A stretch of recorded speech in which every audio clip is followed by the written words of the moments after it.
আসসালামু আলাইকুম এভরিওয়ান, আমি অদিতি। সবাইকে আমন্ত্রণ জানাচ্ছি আবার নতুন একটা ভ্লগে। তো শরীর খারাপ, যার জন্য আসলে বড় বড় ভ্লগস দেয়া হয় না, আর এই জন্য ছোটোখাটো কিছু ভ্লগস দেয়া হয়। তো আমি যেটা দেখছি যে আপনারা আসলে আমার লাইফস্টাইল ভ্লগটাই বেশি পছন্দ করেন আদার্স অন্যান্য যে কোনো কন্টেন্টের থেকে। তো ভাবলাম যে ঠিক আছে, যাই হোক, যেহেতু এই ধরনের কন্টেন্টই আপনারা বেশি পছন্দ করেন, তাহলে আমার লাইফস্টাইল ভ্লগই আমি শেয়ার করি। তো 2-3 দিন মিলে আসলে এই আজকের ভ্লগটা, কারণ একটা না তো আমি অত বেশি ভ্লগ করতে পারছি না, আমার মেডিসিন চলছে। তবে আলহামদুলিল্লাহ আগের থেকে আমি অনেক বেটার। তো আমার আম্মু সেদিন বলছিলেন যে যেহেতু তোমার এত কাশি হচ্ছে, একটু আদা চা খাও।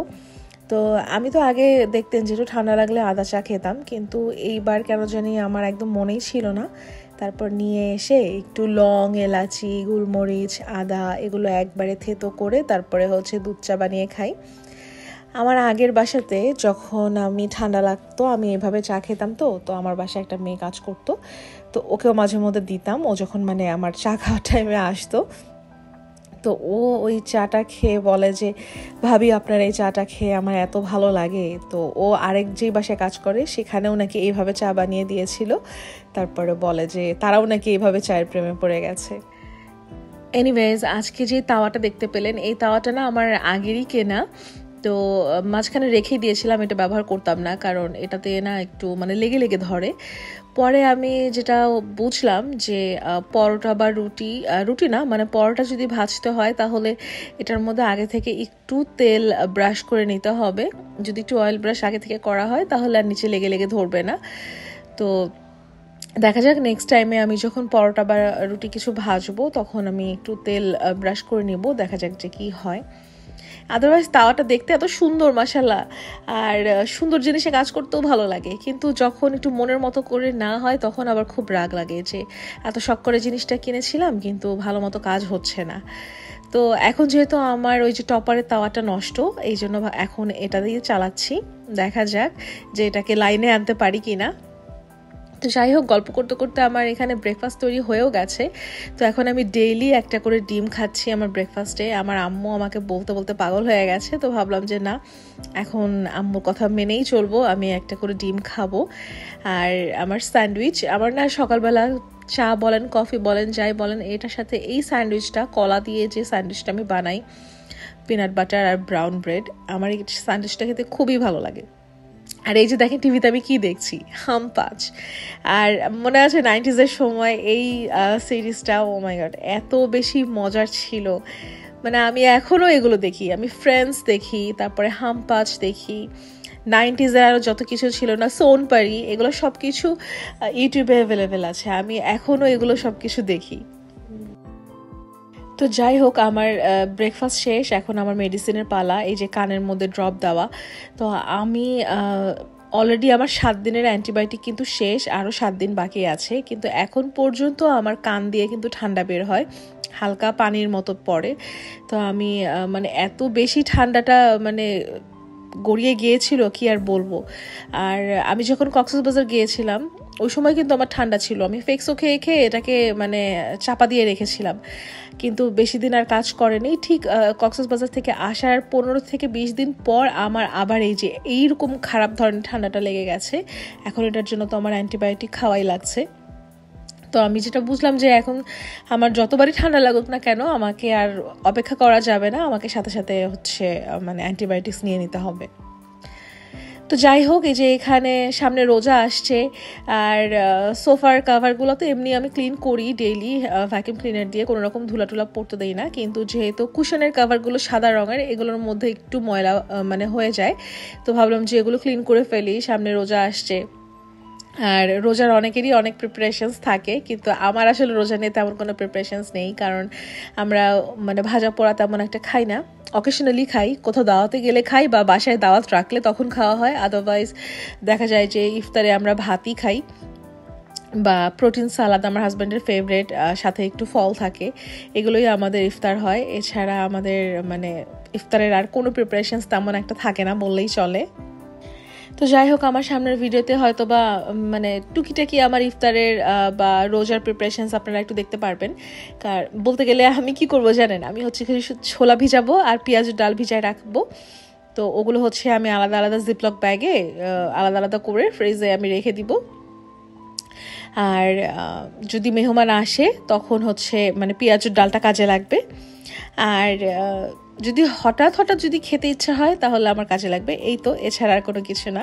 এই হচ্ছে আমার প্রিপারেশনস। তো এটার কি দেখাবো। তো যাই হোক, এখানে আমি চলে আসছি দুপুরে আমার খাবারের জন্য ভাত রান্না করতে। তো আমার রাইস কুকারে আমি ঝরঝরে ভাত কীভাবে রান্না করি, এইটা হচ্ছে সেই ভিডিওটা সেদিন আমি শ্যুট করেছিলাম, যেটা আমি অলরেডি আপলোড করেও দিয়েছি। তো যাই হোক, এই ভিডিওটা আপলোড দেওয়ার পরে আমি একটা কমেন্ট পেয়েছিলাম যে উপরে কাপড় দিলে এটা বার্স্ট হয়ে যাওয়ার কোনো মানে আছে কিনা, বিস্ফোরণ হওয়ার কোনো ঝুঁকি আছে কিনা। আমার কাছে খুব হাসি লেগেছিল এই কমেন্টটা পড়ে, যে এটা সামান্য একটা কাপড় যেটা পানি শুষে নেয়, এটা দিয়ে বিস্ফোরণ কেন হবে? এটা তো আমি সিল করে দিচ্ছি না, কোনো লোহা লক্কর দিয়ে তো আমি এটা সিল করে দিচ্ছি না যে গ্যাসটা বেরোতে পারবে না আর এটা মানে ব্লাস্ট হবে, এমন তো কোনো কিছু না। তো আচ্ছা, যাই হোক, কি আর বলবো, মানে কিছু কিছু কমেন্টস পড়ে আমি মানে নিজেই অনেক আমি হাসি যে আমি আসলে কি রিয়্যাক্ট করবো এগুলো পড়ে। আমাদের দেশের মানুষের মধ্যে এখনও না কমন সেন্সের অনেক অভাব আছে। তারা আসলে কিছু দেখেই টুস করে একটা কমেন্ট করে বসে যে এদের এত টাকা, এদের এত কিছু মানে ক্যাশ টাকা না থাকলে কিভাবে এত কিছু কেনে, মানে ডাইরেক্ট একদম এই ধরনের কমেন্ট করে বসে। কিন্তু মানে ওই যে বললাম না, কমন সেন্সের অনেক অভাব, যে তারা তাদের মানে যে সেন্সটা আছে ওটাকে একদমই কাজে লাগান না। এই যে ধরেন আমার বাসায় যে ফ্রিজ, ওয়াশিং মেশিন, এগুলো কিন্তু অনেক দাম, অনেক, আমি কিন্তু দাম বলি না, কিন্তু প্রচুর দাম। এবং এগুলো কিন্তু অত ক্যাশ দিয়ে মানে কেনা, এত ক্যাশ কিন্তু মানুষের হাতে সবসময় থাকে না। সো কিভাবে থাকে, এটাকে তাহলে কিভাবে কেনা যায়? ক্রেডিট কার্ড, যেগুলো 0% ইন্টারেস্টে যারা 6 মাস 1 বছরের ফ্যাসিলিটিসগুলো দেয়, যে হ্যাঁ আপনি 0% ইন্টারেস্টে আপনি এটা ক্রেডিট কার্ড ইউজ করে এটা কিনতে পারবেন, তো সেভাবে কেনা যায়। তো এটা হচ্ছে কমন সেন্স। তো এইগুলো কিন্তু সবাই জানে, আমি জানি না যে কত পার্সেন্ট মানুষ এগুলো জানে না। আমার তো মনে হয় যে কম বেশি সবাই জানে, কিন্তু তারপরেও মানে একটু খুঁচিয়ে কিছু কমেন্ট করা লাগে, কথা বলা লাগে, যার জন্য তারা আমার মনে হয় এগুলো করে পছন্দ করে বা ভালোবাসে এই ধরনের কথা বলতে। তো তারা এভাবেই শান্তি পায়। আর এই জন্য আমি আসলে না বলতে চেয়েও এখানে আমাকে কিছু কথা বলা লাগে, এই আর কি। তো যাই হোক, আম্মুর বাসায় গিয়েছিলাম। আম্মু আমার জন্য এই যে খাবার দিয়ে দিয়েছে। আমার বাইলা মাছ অনেক পছন্দ, যার জন্য আমার আম্মু আমাকে এটা রান্না করে দিয়েছে। এত বেশি মজা ছিল, কি আর বলবো। তো দুপুরে আমার এটাই খাবার ছিল। আর রাতে আমরা গিয়েছিলাম ইন্টারকন্টিনেন্টালে, ওখানে একটা ইভেন্ট ছিল, university championship, university champions trophy 2025। এটা হচ্ছে গ্র্যান্ড ওপেনিং একটা সেরেমনি ছিল, সেখানে আমরা ইনভাইটেড ছিলাম। তো এখানে এসে বেশ ভালোই লাগলো। টোটাল 24টা ইউনিভার্সিটি এখানে পার্টিসিপেট করছে। আর এখানে হচ্ছে জার্সি শোকেজিং হচ্ছে, যে এই 24টা ইউনিভার্সিটির কি জার্সি হবে, 24টা জার্সি। তো ইভেন্টটা অনেক বেশি কালারফুল ছিল, অনেক বেশি ভালো ছিল। আর যেখানে ট্রফি উন্মোচন হচ্ছে, তো সমস্ত কিছু দেখে এত বেশি ভালো লেগেছিল, আমি তো খুবই এনজয় করেছিলাম। আর আমি হচ্ছে আমার হাজব্যান্ডের পার্সোনাল ফটোগ্রাফার, ভিডিওগ্রাফার, তো আমি হচ্ছে তাকে সবসময় সব ছবি তুলে দেই, ভিডিও করে দেই। পরে আমার কাছ থেকে তিনি এগুলো নিয়ে আবার আপলোডও করেন। ওই দিন না আমি শাড়ি পরেছিলাম। আমার হাজব্যান্ড আমার জন্মদিনে আমাকে যে সাতকাহন থেকে একটা টিউলিপের একটা যে শাড়ি গিফট করেছিলেন না, সেই শাড়িটা আমি পরেছিলাম। আর শাড়িটা পরে এত আরাম, আল্লাহ কি বলবো।